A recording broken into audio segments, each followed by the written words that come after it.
Well, everyone, welcome very much to this evening's webinar. I'm Tara Swersey. I am the CEO of Strider. We're very pleased tonight to have Tara Trout, Senior Vice President over at AHT Insurance, join us for one of our professional development webinars. One of the missions that Strider has been dedicated to over the last couple of years, for those of you who are just meeting Strider for the first time, is the opportunity to have personal and professional development throughout the industry. And so we're very pleased to have Tara Trout here tonight to speak on insurance considerations for equestrian. Those of you who've not met Tara before, there's very little about the insurance industry, especially with equestrians, that she is not familiar with. So whether you are a professional looking to make sure that your career is covered, or you are a barn owner or a facility owner or a facility manager, Tara Trout has answers for you. Tara, thank you so much for joining us this evening and sharing your knowledge with us. I know there's going to be a lot of questions and a very active Q&A at the end of the evening. So as you all are going through the presentation, as you have questions, please text them and chat them over to Natasha Stringers-Levine, who is on as Strider. She is our Chief Operating Officer, and she's going to be coordinating the Q&A. Any question is a good question, so make sure you send them on over. Tara's looking forward to answering all of them. So without further ado, Tara, thank you. Over to you. Well, thank you. Thank you, Tara. I appreciate it. Really appreciate the opportunity to be here. And Strider is so important to me because it really is lifting the entire equine industry at different levels, different disciplines, different knowledge base. It helps us all. And it's so incredibly important. So I appreciate the opportunity to be here. As we thank you. And as we start, I guess we'll jump right in, so to speak. As far as my background, Tara Trout, actually next week is my 20th anniversary specializing in horse insurance. I've worked for the same company, AHT, all this time, working with horse insurance, farm insurance, all things equestrian, essentially, and other lines of personal lines insurance coverage. My background, I've been riding my entire life. I'm a horse owner. I've competed in several different disciplines, and very, very passionate about helping people. This part of what this webinar is about, I just wanted to share some knowledge. Sometimes you don't know what to ask, and sometimes you need a little bit of extra nuggets of knowledge to navigate all these different types of insurance that are available to you should you need it. And let's start in. So far, the very first topic, what we're going to jump through is I just made a very general list of some very big picture topics. Horse insurance, insurance if you're hosting clinics, shows, events, teaching, riding academies, things of that nature. And then just a very big picture, general liability and property coverage. When you hear the words liability, just think lawsuit protection, to be able to pay the defense attorneys and should a lawsuit be successful against you. And these are the topics we are going to chase down. Let's start talking about horse insurance first. A lot of people have this because it's either an amateur owner or perhaps you're a professional and you're bringing along a prospect for your business, or perhaps you have school horses in your barn for your riding academy. There's a lot of different reasons why you may have horse insurance to protect your investment. The things you might not know is that there's only a handful of insurance companies out there in America, literally maybe 4 or 5, maybe a few more specialty groups, but there are very few. However, there's hundreds, if not thousands, of insurance agents. So when you're shopping, when you're trying to decide what's best for you, what's best for that particular horse, because every horse has a different insurance need, understand that you can make a lot of phone calls, but the biggest thing you need to ask yourself while you're asking these people is, what company are you quoting with? Is it through Great American, or is it through American Equine or Baskel or Markel, or which group? So because otherwise you might end up calling a lot of people and realize all the rates are the same, not realizing you've called 5 people and they gave you the exact same 5 quotes. And that doesn't necessarily help you when you're trying to decide what's different. So some of the questions you want to say is, which insurance companies, how are they financially rated, meaning how are they secure? And then start really having a good conversation with the agent. If they're easy to communicate with and they're listening and they're asking you questions very specific about your horse and the intentions that you have for your horse and what your needs are, that's a good agent, because they usually have multiple carriers. They can sort out, okay, this discipline needs to be here, or this is a young horse, or this is a high 6-figure horse that's competing, or this is a horse that has a passport and goes back and forth overseas at a very high level. So They can help guide you with different carriers what you want. But as someone who's buying the policy, ask the question, which company are you quoting with me with? As you go on from there, you want to be thinking about, okay, that company sounds great. Thanks so much. But let's talk about the specifics. Every single insurance policy has different limits. Obviously, you might want 10,000 major medical or 15,000 major medical, or maybe you just want surgical. There's different ways to really manipulate the policy to make it very specific for that horse. And what I mean by that is you might gather a horse that's doing dressage is going to have a lower rate than a horse that might be playing polo or eventers. And depending on the level of eventing, you might have a different rate for that. And there might be different needs for medical insurance in the sense of if it's a pleasure horse at home and worth its weight in gold and never really gets into trouble, you're just really worried about colic and the major, oh my gosh moments, you might have a different take on insurance than someone that really is competing at a high level and they're going to do the bone scans and MRIs and all the different lameness diagnostics to chase something down. You can manipulate it. You can ask those kind of questions really specific to your horse, and that'll help you kind of keep the cost down. There's other ways too. So let's say you're a riding academy and you've got 20 school horses in the barn, or maybe other situations where you just have a lot of horses and you've thought all this time, well, I'll just self-insure it because insurance is expensive. There's other ways to protect yourself. For example, that might be true. You might be able to carry the cost of all the medical bills and so on and so forth for a large schedule of horses. But should the worst happen, let's say really the worst happen, a barn fire, and you were to lose all those horses at the same time, you might want to insure just for fire in certain situations where you're more worried about losing them all at once or all in the same trailer driving down the highway. So there's things that you can talk about to make it reasonable but effective, to make it do what you want it to do, what you need it to do. When you're understanding the policy, another thing you want to talk about with the brokers, the agent, is sometimes there's exclusions. And what I mean by that is the policy is going to respond from a mortality level, and that means life insurance, the value of the horse, whether it's the value of what you purchased the horse for or competition record, the horse has increased in value. That's mortality. That's life insurance, essentially. It's should the horse have to be humanely euthanized or some kind of accident, sickness, injury, illness, disease, colic, theft, trailer accident, all those types of things where the horse has passed away or has to be euthanized. You're getting a check. You're getting a reimbursement for that $25,000 you spent on the horse. There's no deductible. It's very straightforward. Then there's major medical insurance, where it's meant to not do preventative, not do maintenance, nothing pre-existing. That's critical. It's really covering the, oh my gosh, call the vet. We're on our way to the clinic. This is going to be a big bill. That is what the major medical is meant to do. There's usually deductibles, there's sublimits, there's just different things in there, but there's a specific exclusions for anything that's pre-existing. And I want to touch on that because people get a little confused by that.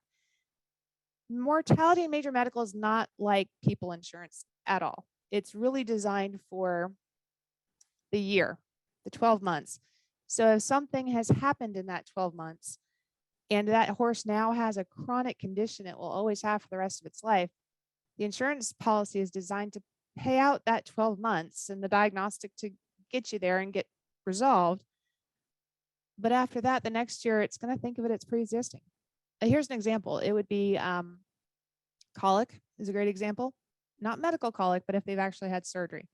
Another example would be EPM or any kind of chronic disease. The arthritis, if degenerative joint disease, that's something that's going to stay on the policy forever once you've discovered what's going on and you've done your initial treatment. It's something that you can get removed. Everyone wants to have their exclusions removed if there has been complete recovery from the situation. So let's say there was a lameness in the left front. You talked to your vet, you did all your things, everything's okay, horse goes back to competition. There's not going to be an exclusion the next year because the horse has completely resolved the issue. If your insurance company is forcing you to have the exclusion, it's okay to say, no. Let's have a conversation about this. The horse is completely recovered. It's not pre-existing. There is no pre-existing because it's fully recovered. So it's just those ongoing conversations with your agent, understanding why they're putting these notes on your policy. So just keep active, keep thoughtful. Something to think about that you hear a lot of is, when do I report a claim? I don't want to report a claim because it's got an abscess and we soaked it in Epsom salts and it's fine.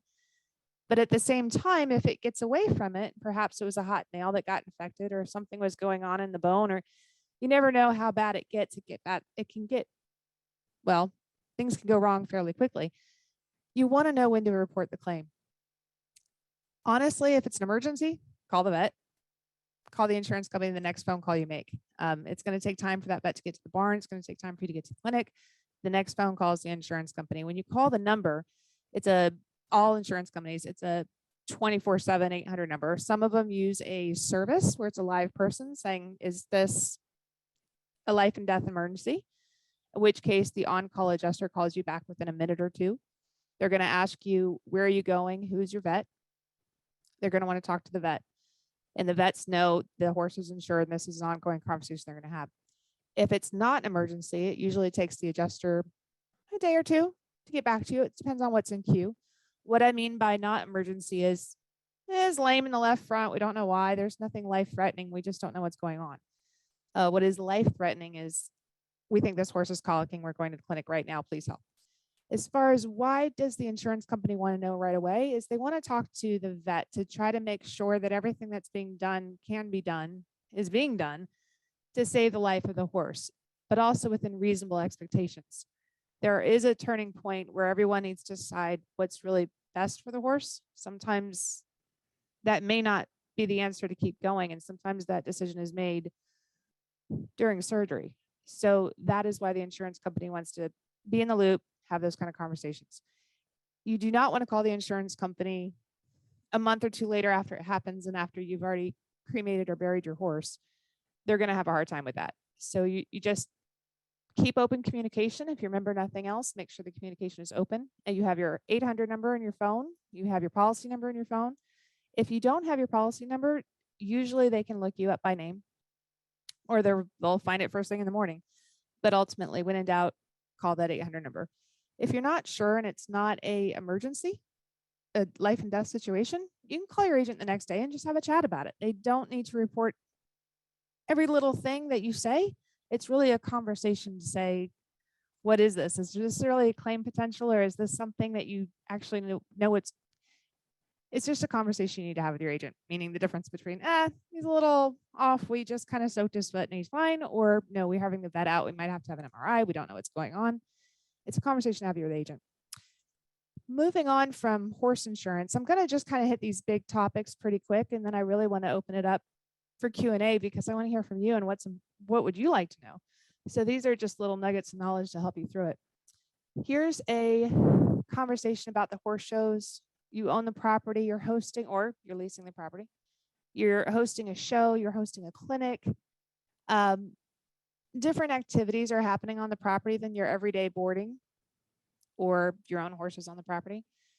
It's really important, if you remember nothing else about insurance, remember it's always just call your agent, have a conversation, tell them everything that you're doing. It's so important because they can really help guide you through it. That old phrase of don't ask, don't tell does not apply to insurance. If you don't let the agent and the carrier, the insurance company, know what's going on, you will not have coverage. That's a pretty stark statement. So I'll say you will most likely not have coverage, but pretty much you're not going to be covered. So you really need to tell them what you're doing, how often you're doing it, what are your concerns, to make sure that that coverage is doing what you think it's going to be doing. So you want to discuss that with the agent, talk to the policy. Another piece of it is those waivers. That's why I love Strider so much. Strider has a really good program. If you don't know about it already, it's called Strider Plus. And it's a way they have digital waivers. It's so much easier to track it, to get your clients to sign it when they sign up for a clinic or a horse show. You've got it on file.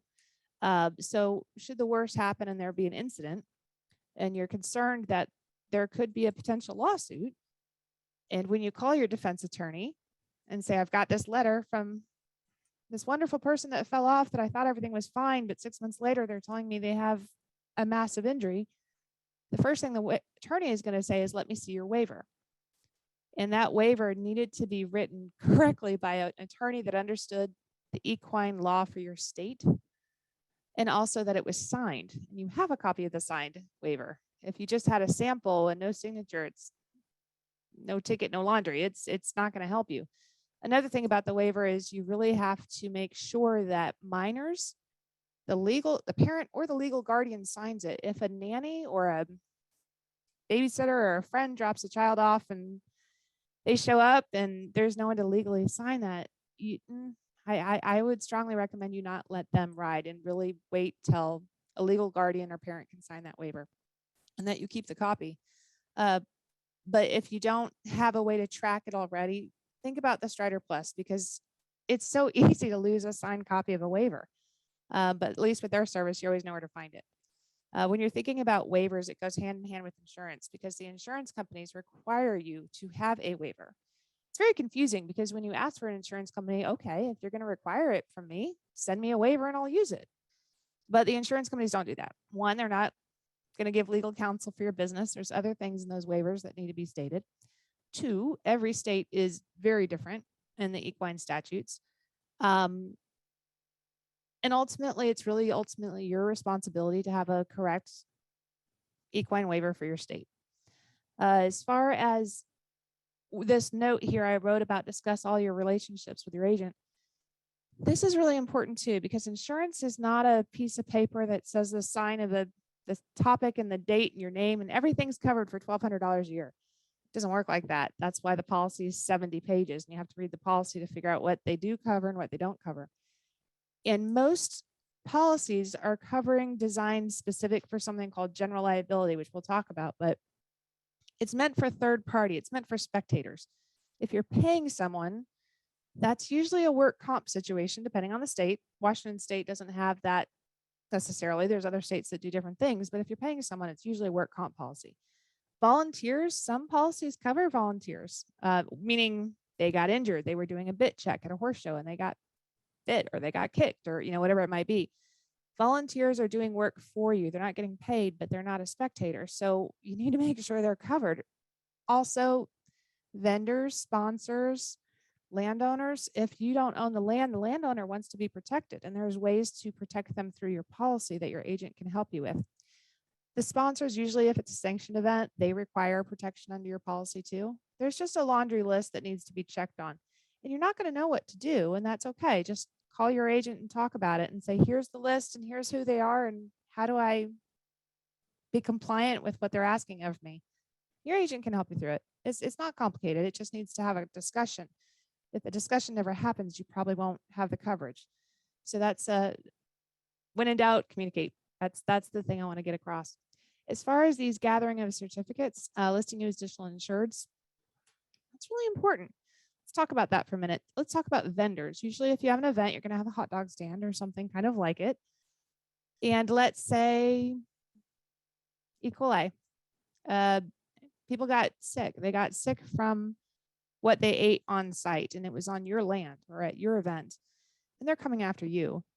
Or perhaps maybe the vendor was using a tent and it wasn't staked correctly and the wind came up and it blew up in the air and fell over and scratched somebody's car or worse, hurt someone or a horse or, different things that could have happened as the tent looks like a kite flying across the property. Those vendors need to list you on their policy so that if there's an incident, the vendor is going to be sued. You as the organizer is going to be sued. The landowner is going to be sued. Basically, it's going to be like checking to see if the spaghetti sticks to the wall. Everyone's going to get sued. So you want to make sure they might not be successful, but they're going to try to sue you. So you want to make sure their policies protect you under their limits. They get used up before it ever spills over to you. Another conversation I have with your agent, it sounds confusing, but when in doubt, just talk it through about every little thing that's happening and they can help guide you. As far as compliance, there's a lot of things with COVID that have really changed the world about how do you even approach a horse show? And a lot of it you already know, depending on your organization that you work with. Just follow their compliance. That's important. Safety requirements, things of that nature, keep an eye on it. You never want to be not compliant. You never want to go into a courthouse and not be able to say we did everything we were supposed to do. If you were doing something that you were not following guidelines, you were not having waivers, you didn't really think about a safety check, you're basically showing up in the courthouse with your hat in your hand. So how not to end up in that situation is Work with an attorney, make sure you have a correct waiver, make sure you have a signed waiver, make sure you've talked to your insurance agent about all the details of it, and have a good time and enjoy yourself. It's a little bit of maybe once a year, go through all these documents to make sure everything's okay so that you can go have fun and not think about all this paperwork. But they're critical questions to ask and think about. Moving forward, horse show policies. A lot of this is, I'm sorry, I think I just had the same thing, but it's really just about reviewing all the contracts with the attorney, checking the waivers, checking the documentation, making sure you have everything to these sponsored groups like the USEF the days before the event. This will help make the whole transition a lot smoother. As far as how to prepare or prevent for a lawsuit, you want to make sure that whoever drafted your attorney or your legal agreements, they understood the law for that state. And also that they're going to be there for you. If something goes wrong, you can call them and you can say, hey, I have this situation and you drafted the attorney and I have it signed, and I sure hope that you're going to stand with me and help defend me.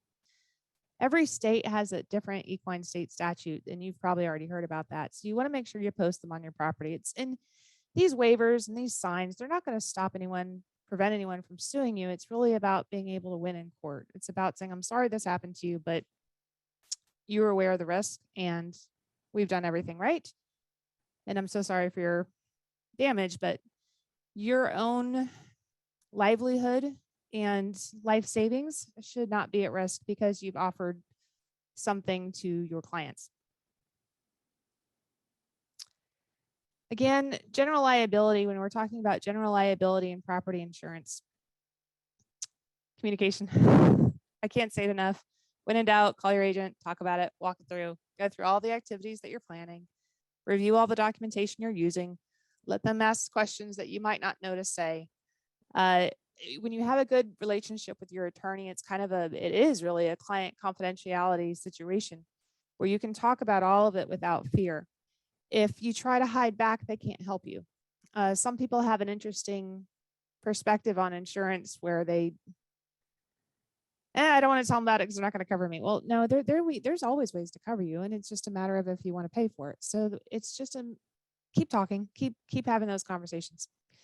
The thing about the property side, this is not the lawsuit side. Remember, liability is lawsuit, paying for your defense attorney so they don't take away your farm. The property side is really unique because you can have a homeowner's insurance situation where you're like, hey, I've got this house and I built a 4-stall barn and 2 of the horses are mine, but 2 are the neighbors, and they don't really pay board, but they do help water in the afternoon or turn out or change rugs or help us when we're on vacation. And that's a form of enumeration. So sometimes a homeowner's insurance company who you thought was fine, you're not covered. And not only are you not covered, but the fact that you have horses in the barn, they're not yours, you have no liability protection, you have no coverage for the barn they're in. It becomes a big problem. Generally, what you're going to find is any of the insurance companies that you see on TV, State Farm, USAA, the moment you tell them you have horses on the property, they say, oh, no, we don't do that. So it's always good to talk to your agent.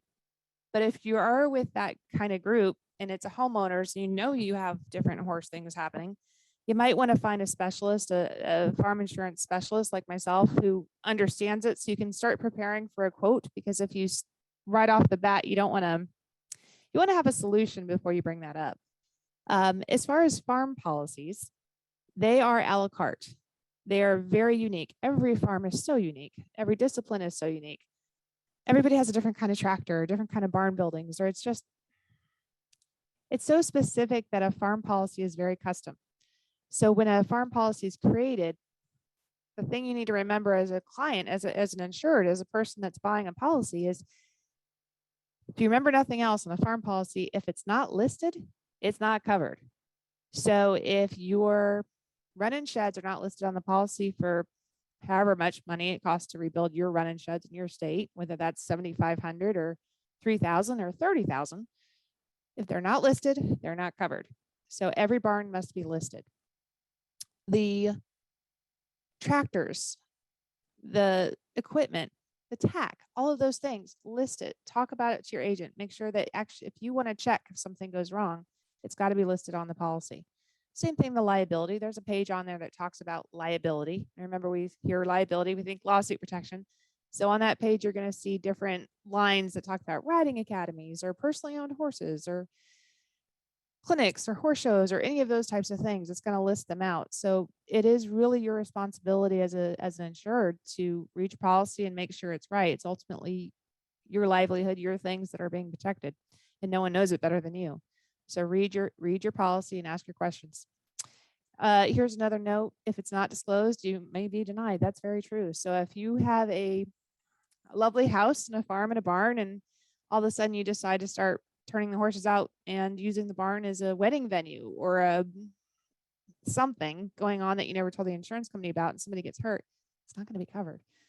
It's not a guarantee it's not going to be covered, but very likely it's probably not going to be covered. So you really do want to have those kind of conversations before you just assume. Never assume on an insurance policy. Read it and talk to your agent. Create a loss prevention plan and fire prevention plan. This is just so important. Planning is everything. And when I say loss prevention plan, the easiest thing to do is get yourself a piece of paper, a clipboard, your phone, whatever it is, and clear your mind and walk around your property and really think about, we have been using the same extension cords for over a year with Christmas lights still plugged in, and they are just, this is not safe. And you really need to be thinking about things like that. You want to look for things that could cause fire. Extension cords used on a regular permanent basis is a big no-no. As far as appliances plugged in through an extension cord to your barn when it should be directly wired in, that's a big no-no. You just want to be looking around and looking at things like, are your fire extinguishers still active? What are the different dangers and pitfalls that maybe a general guest that knows nothing about how to have a good safety brain on their head as they walk through? Is everything just as safe as it can be? As far as a fire prevention plan, it depends on what state you're in. California, the West Coast, Northwest, Arizona, you really already know a lot about this and how to keep yourself safe, how to get your horses out, what to do in a fire. East Coast doesn't have it as much. It's not on our radar. It should be. So depending on what part of the country, you might already be very acutely aware of this. Ultimately, talk to your fire department. Think about what you're going to do in an emergency, how to get out. It might not be from a fire. It might be out of the way from a hurricane. Do you already have plans how to get these horses out of there? Do you have contacts you can call? You might need to get them out of state quick. But think ahead of time. What are you going to do about it? The other comment would be work with an attorney to review all your legal documents, your LLC, your waivers, your agreements. That is just so important. I can't stress that enough. It is literally your prevention of a court case going on for a really long time and you're not having any sleep for a very long time. So what I mean by that is that let's say you went online and you went to any kind of Google, find me an equine waiver. You just pulled it off and started using it.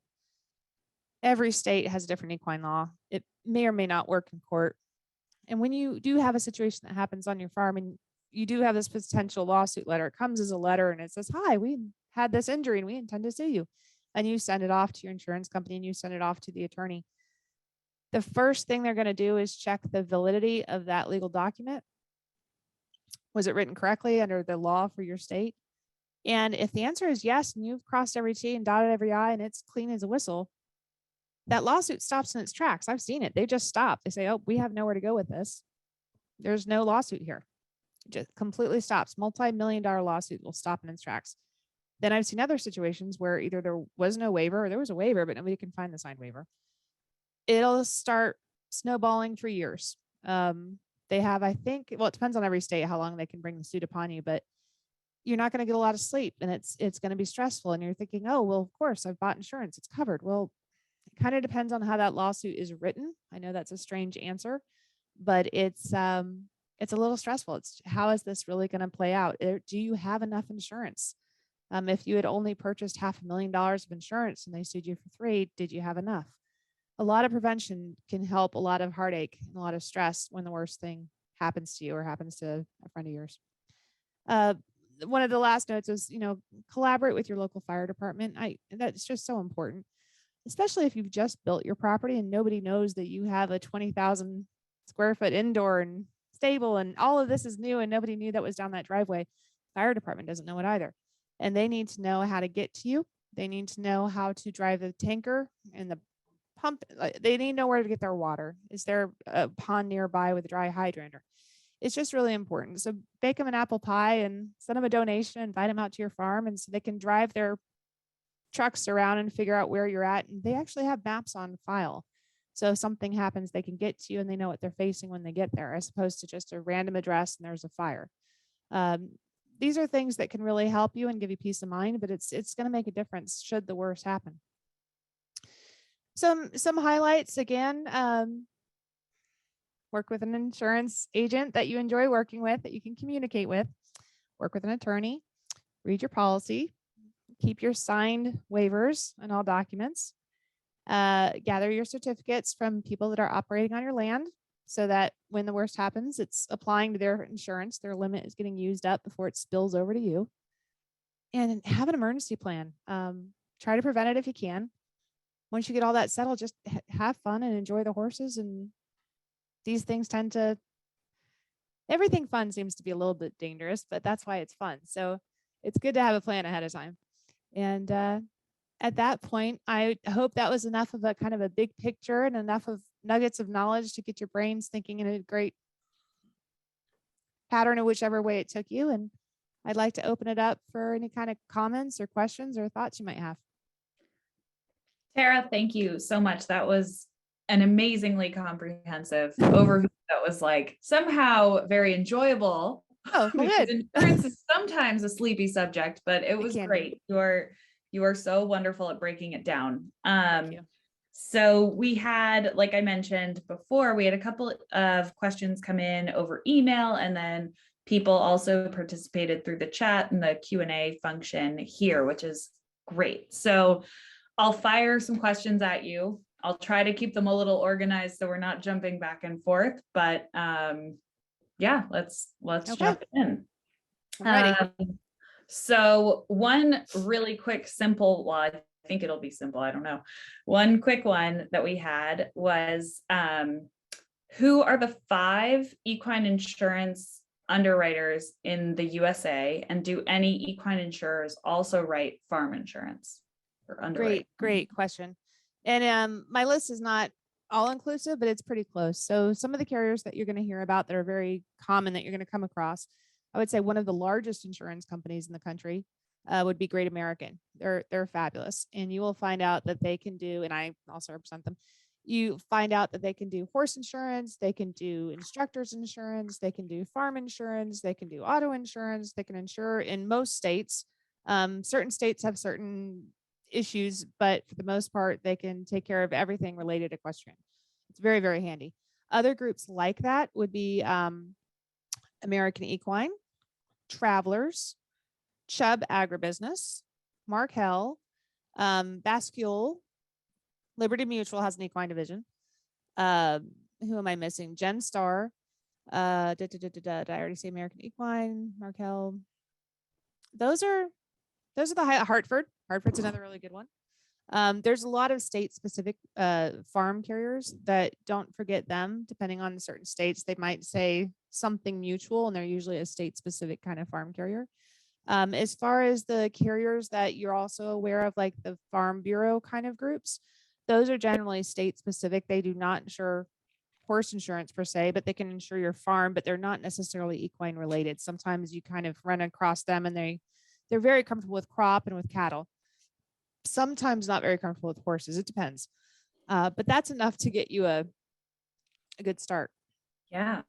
That's awesome. So one of our participants was looking for specifically instructor insurance for a company based in Oregon. So that might be something where when we send out the follow-up automation with the webinar recording and everything, we'll send out your contact info as well, and they can maybe reach out to you directly. I don't know if there's something sort of generalized you can say about that here, but no, I can. I'd love to help too. And essentially when you're talking about trainers insurance, liability insurance, That's a little easier because the liability will cover you. Any liability policy related to equine things will cover you in any state. So basically anywhere in America, US territory, and Canada, as long as you're domiciled in the United States. So what I mean by that is, let's say you have a training instruction operation and you're based in Oregon, that you also might go to Washington or Wyoming or Idaho, or, you know, horse shows that take you in different places, California. It'll follow you wherever you go. So those are liability policies. And there's a lot of carriers out there that can take care of that without a problem. There's some eligibility things where some carriers are very, very comfortable with certain disciplines and other carriers prefer other disciplines. So you have to call around a little bit, but it shouldn't be hard. It should be pretty easy. The farm carriers are a little trickier, meaning if you're too close to the coast or if you're in a fire zone, that's where it gets a little bit more specific, and every location has to be looked at from an insurance company point of view. Don't know if that helps, but hopefully it does. I think so. That's good information. Yeah. So there are often signs that talk about, you know, participants versus spectators. Can you clarify the type of insurance considerations that might be required for, say, a schooling facility where spectators might be doing things like setting jumps, or they're kind of crossing that line of volunteering or participating? No, it's such a good question, and it's so important you figure it out ahead of time. So those signs, it says, a lot of them will say, if you're in this area, you are not a spectator, you are a participant. And that means you're aware of the risk, you take the risk, and you've probably signed a waiver, but not all the time. If you're auditing a clinic, it's very rare that you would ever sign a waiver. It's just kind of an ongoing thing that if you're along the railing and a horse kicks out and you might get kicked, you're in this area of being a participant. But you're not necessarily a participant. That's where it gets a little funny. From the insurance side, as the owner of the facility, it's good to put those signs up saying, for example, in Virginia law is the sign is posted on the property. If you're in this area, you are not a spectator, you're a participant. The moment you're on the property, whether you're just there to show support, you're not handling horses, you're not setting jumps, you're not doing anything, you're just there to watch. You're still potentially in danger of getting hurt. So they want to say you're a participant in that case. Ride at your own risk, be present at your own risk. As far as the participant that you're kind of talking about, not the rider, but maybe the guest that is more than happy to be jump crew, right? Yeah. And they're a volunteer, but they're not actually an official volunteer. It's not like they actually signed anything saying, yes, I'm a volunteer, I'm in official capacity today, and I'm doing this. That gets really, really hard from a facility owner because you love the help, but at the same time, you don't want just anybody doing it. And then if they get hurt, it's this huge headache of how do I handle this? So that is where it's not as much fun. And you really have to think about it as a facility owner to say, we're going to have guidelines here. You need to be, if you're a volunteer, I need you to sign this waiver. I want you to be of a certain age. I need to know your abilities. And that's kind of trying to keep it clean and try to keep an eye on it. As far as how the insurance policies respond, not all of them are equal. Some of them will specifically exclude volunteers. Wow. Yeah, so you really got to pay attention to what that means. Some of them automatically include volunteers. Some of them say, we're excluding it. You have to buy this separate policy that's going to cost this much specifically for volunteers. We want to know what they're doing, how many of them are there, how old they are, what supervision they have. Do you have a list of their duties? Do you have their names and addresses? Do you know who's going to be a volunteer that day? Yeah. So it's a very good question. It's something you definitely need to discuss with your agent. Sounds like all of that preventative legwork and open lines of communication go a long way. A long, long, long way. And it's also something that is not even at a horse show or a clinic. Sometimes, let's say you have a barn and there's, I was a working student all my life. So I was always the person that was like, hey, I will bring in turnout. I will do all these things for you. Can I please have that little discount? You know, whatever it might be. And before you know it, you have a volunteer in the barn that is doing a lot of things that could hurt themselves or potentially, leave the gate open and a $50,000 horse just got out and got very hurt. So it's something that you really need to be thoughtful about, talk about with your agent, and decide at what point is this really worth it, or is this a little bit more headache than it's worth. For example, I saw one lawsuit where the boarder went out and was helping, kind of a turn in, turn out kind of thing, and went out into the paddock to go say hi to their own horse. Got kicked. It was bad, needed medevac, and turned over and sued the owner of the farm. Her own horse, going to say hi, so it's just one of those things where it's like, get your waivers, get your waivers, get your waivers, and make a decision from a safety point of view of who's allowed to do what, when, and why. Yeah. And there are policies that will protect all of that, but there's the prevention of injury and the drama can also be looked at. Yeah. Wow. Okay, here's a more horse specific one. Okay. So one of our attendees here tonight asked a question. His wife recently got pregnant and they sent the horses to their trainer's farm. The trainer's currently competing them and training them, riding them, all the things. All the things. Is there an additional insurance or policy that they need to cover those horses until such time that they come home? Mm-hmm. Or is it as simple as saying, hey, they're over here now? It's such a good question. So I would say, hey, they're over here now, is a start point. So let's say they're insured. They have mortality insurance, major medical insurance, but they're not at home anymore. So you want to make sure the policy will still respond. The policy will respond wherever the horse is in the United States, US territories, or Canada. If they go to Europe and have a passport to any other place, you need to let them know ahead of time, but those policies will all respond. However, in a claim situation, because, horse shows, you leave the property all the time. But in claim situation, it's really handy for the insurance companies to know ahead of time that Jane Smith is the trainer right now, and she has authority to call this in, and they've got all the numbers and all the information of, oh yes, we know why this horse was with this person, and this person is on their way to the clinic at 2 a.m. That needs to be on file. That makes the claim very smooth when it's an emergency situation. So yes, talk to your agent, let them know what's going on so they can fix it on the policy.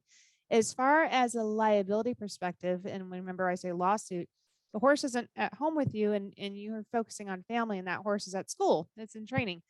And, sometimes they don't make good choices even when they're in training. So you want to make sure you have the liability protection regardless of who's riding it, whether it's the professional trainer or perhaps maybe it's their working student, and things of that nature. Your homeowner's policy has liability coverage, but not necessarily for that situation. So sometimes it's best to have something called a horse owner's liability policy. It's usually $250 a year. You can have up to 5 horses for $1 million of liability coverage. And that'll give you some protection wherever the horse is. And it's just in general a good idea. So if you're a homeowner and you have, adult, amateur, that kind of thing, and you have horses, you might have a good umbrella policy, but if you really start talking to that agent, it's not designed for a horse that's competing and earning winnings. And it's a little on the commercial side if a carrier wanted to be so specific. So again, talk to your agent, tell them what's going on. The horse is covered from vet bills and other things, and you're covered for a lawsuit should someone get hurt. So with that, to sort of piggyback, because it's sort of I have another general sort of question. Is there sort of a minimum claim cost and maximum claim cost? Like anecdotally, what have you seen? You don't have to give necessarily crazy specific metrics or anything, but. Oh yeah. No, when you say claims, you mean for horse insurance? Yeah, for horse insurance or maybe instructor's insurance too, just to. Sure. So show the difference. Yeah, no, exactly right. So for horse insurance, most carriers have a deductible per injury. And what I mean by that is a vet might have to come out 5 times for that situation. It's not 5 deductible. It's 1 deductible for that situation, no matter how many times the vet has to come out for the year. So above that, on average, an average injury vet bill, something, I would say it used to be roughly $1,200, but now I'm saying it close to $2,000. The cost of vet bills have gone up. There's not enough vets in our country. They're really overworked, and there's not enough. And then the tools that they need to purchase so they can do diagnostics cost a fortune. And I'm just saying vet the cost of veterinary care going up across the board for all countries for a lot of reasons, or all states for a lot of reasons. So I would say now the average vet bill that I'm seeing come through is around the 2000 mark, 1800, 2200, somewhere around there. And the average policy for a horse around 15 to 20,000 is about $1,000 a year, if you think of it that way. So usually the first time you have a pretty big vet bill, the policy's already paid for itself. And then as far as a liability, So that's pretty well worth it. most of the time, yeah. I mean, it's not going to cover everything, but it's covering more than you had. So it's a good start. You know, people that need to buy an insurance policy for a horse is one, if you need to get that reimbursement from, because you spent 10,000 or 250,000, or, you know, whatever it was on a horse, and you want the money back, buy insurance. For the major medical, if you want to buy that, it's really a matter of, it's middle of the night, it's a massive vet bill. You know, your family is not going to let you just make a blunt decision. They're going to beg you to do everything you can for that animal. Can you afford it no matter what? And no matter what time of year, no matter what time your credit card is full? If the answer is yes, then maybe you don't need insurance. But if you would like that help, buy the insurance. The major medical cost is cheap. It's to give you an idea, it's like you can get $10,000 of coverage for as low as $575 a year. You have to add it to the mortality, but it's not unreasonable. As far as the the liability question you had, you know, attorneys, they just kind of, it's hard. It's almost more of a legal question. There's no crystal ball for what someone's going to sue you for and why they're going to sue you. So you might have someone that's injured on your property that you've known for 20 years. They're best friends. They're at your Thanksgiving. They're never going to sue you. They've got health insurance. It's fine. It's usually not them that are doing the suing. It's their caretaker. They're in critical condition. Their insurance only went so far. The caretaker is terrified. They're angry. They're scared. They're really, really, really scared, and they're mad. And all of those emotions are coming straight at wherever they got hurt. So once the attorney gets involved, they add it all up, and then they look at what you're worth and they add all that up, and here they come. So some of those lawsuits that I've seen come across my desk, it's rare that it's less than $1 million. It's sometimes, you know, it's usually always a couple million. Wow. And what happens is the attorneys get involved, and the first thing that happens is they look at those waivers, and then most of the time it stops in its tracks. They still try to sue you. So when you hear those dinner party conversations saying, oh, waivers are worth nothing, they never stop anyone from suing you, that is absolutely true. People sue in this country because there's not enough ice in your iced latte, you know. So, but are they going to win? And that's what the waiver does. It stops them from keep going. And if they do keep going successfully, regardless, you're paying for this attorney, the insurance reimburses your attorney. So if you're thinking about what the insurance does, it doesn't stop the lawsuit. It pays the attorney so you don't have to. And if the lawsuit wins, even though you're paying the best defense attorney you can find, whatever judgment is successful against you, it covers the defense costs paying of the attorney, and it covers the cost of the lawsuit that was successful against you.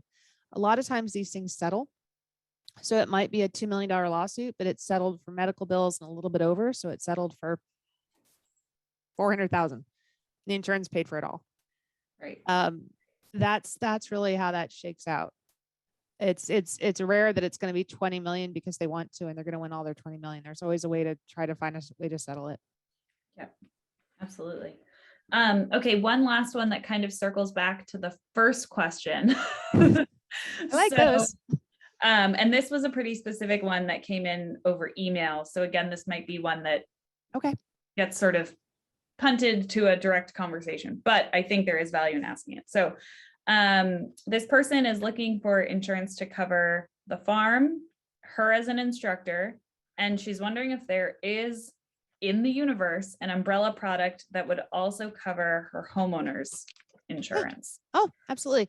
So there's quick answer is yes, but you have to kind of get into the specifics of it, which would be communicate with your agent. But yeah, so what a farm owners does is it's a hybrid. It's a hybrid between a homeowner's policy and a trainer's policy and a farm policy and all those types of things. So there's the first chunk, which is your home and your personal contents and all those things that you would normally have if you had nothing to do with horses. So that's the first chunk of it. Then it gets, as a farm policy, it gets added on to all the specifics, your stable and all of that. And then your activities as an instructor, you can add all that in. Sometimes, depending on what your tax attorney has given you advice, your regular attorney, you might have different LLCs, you might have trust, you might have an LLC for the boarding operation, an LLC for the instruction, and you might have an LLC for the actual ownership and competing of the horses, because you just want to be able to allocate each cost and expense. And it can get complicated, but the policy itself can in a way, umbrella is another definition, but it can encompass all of those things. It can design all those things to do it at the same time. When I use the word umbrella, it's a very specific actual type of policy. It's a name of a policy. It's called umbrella or excess. And that's when it's another layer of insurance. And what I mean by that is there's this farm insurance I just told you about for the home and all the activities. When I say liability, we're talking about lawsuit.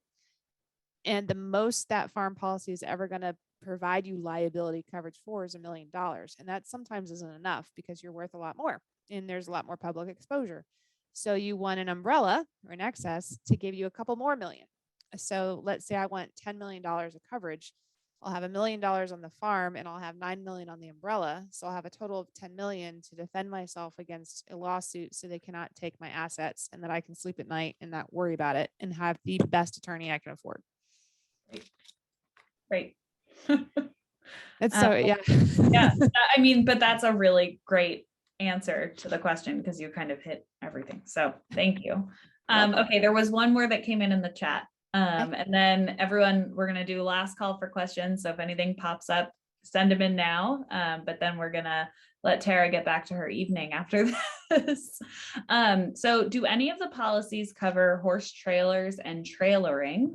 And who are some of the carriers in that space? Wow, that is a really good question. That's a smart question to ask too. So, okay, so that's a loaded question. I know it doesn't seem like it, but it really is.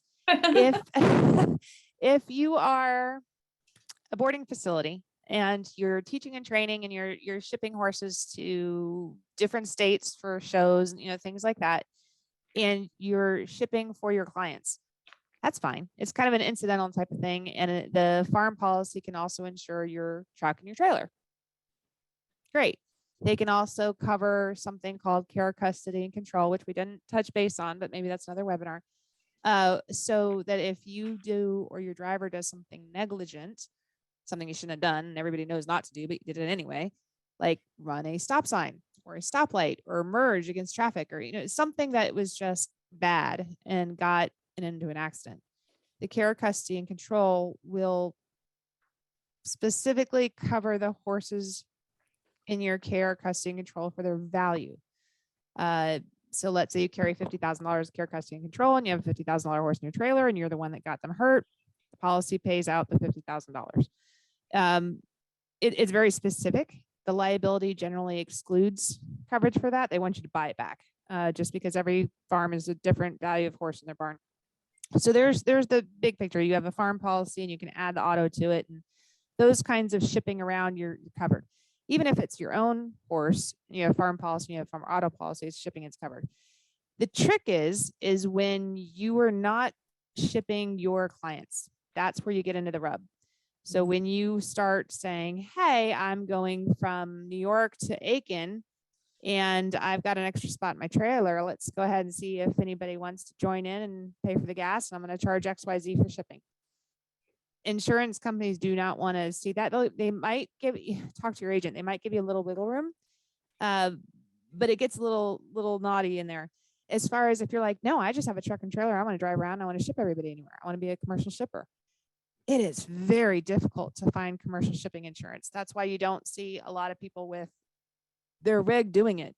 You usually have to hire a commercial equine transport service. Brookledge, any of these groups that really just haul horses all over the place.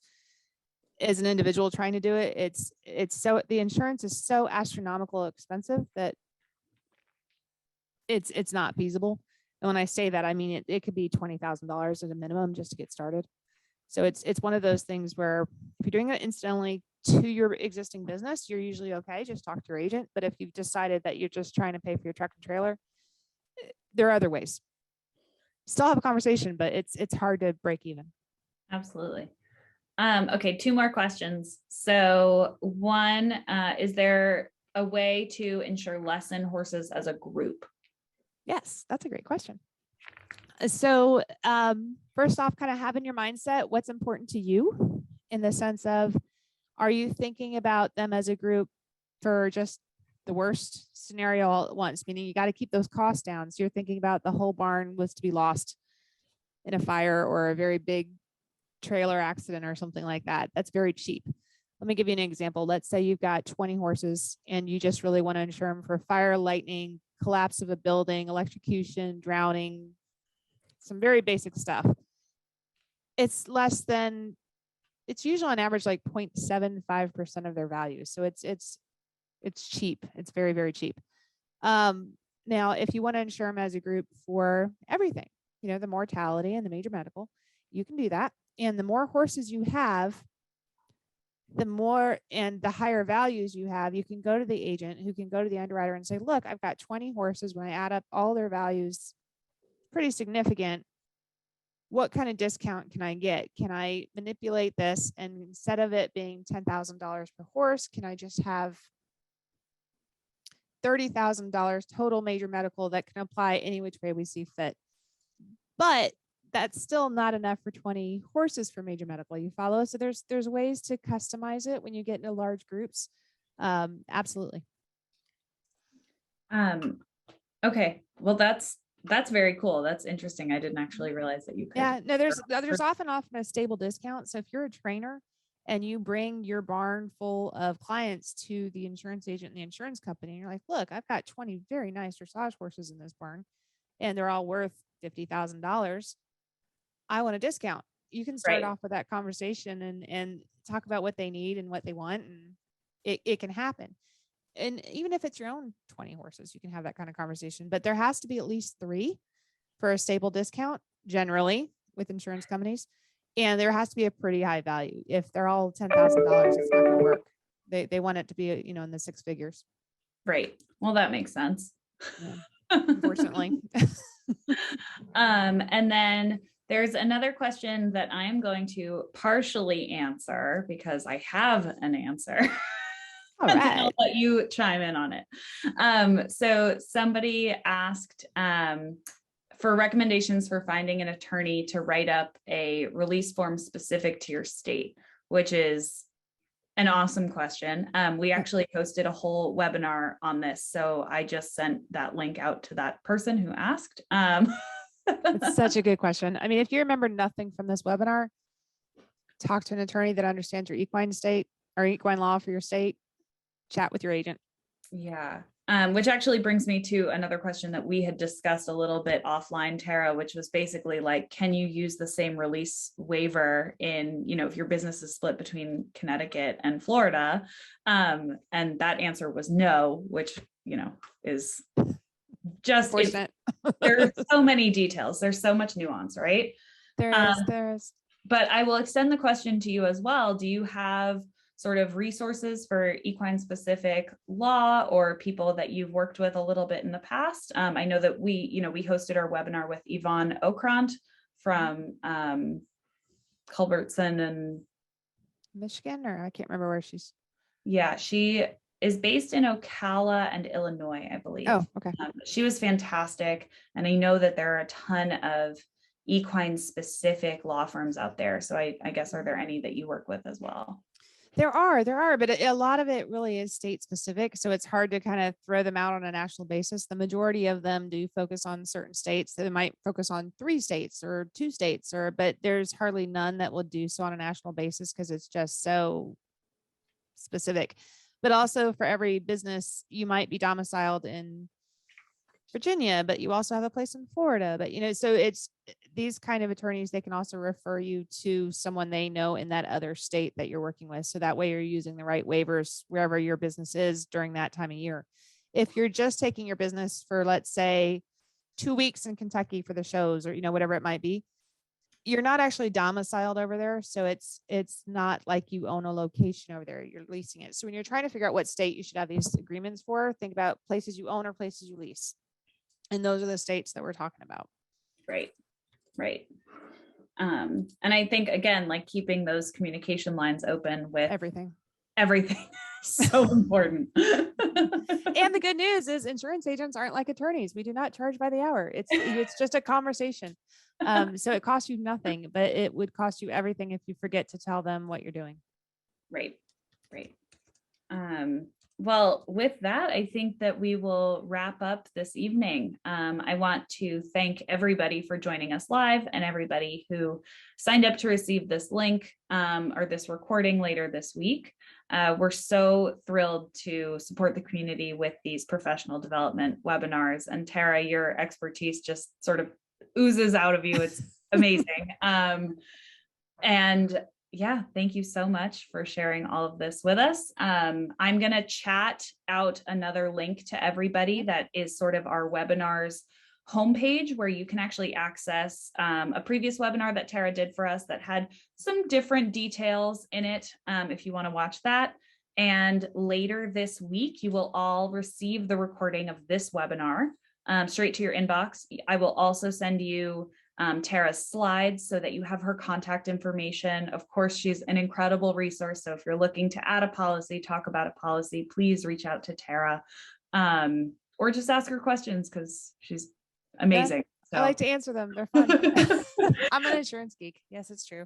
But thank you so much for having me. It's always so much fun. And I really do think it's all of these things that you're doing are really helping our industry. It's helping the horses themselves. It's helping us always have an industry where there's horses available to so many young people that want to learn how to ride, and then it becomes part of their life forever. So it's just, I think this is very good for everyone. Thanks for letting me be a part of it. Thank you. And thank you so much to everyone. Have a great night. Have a great night. Cheers. Cheers.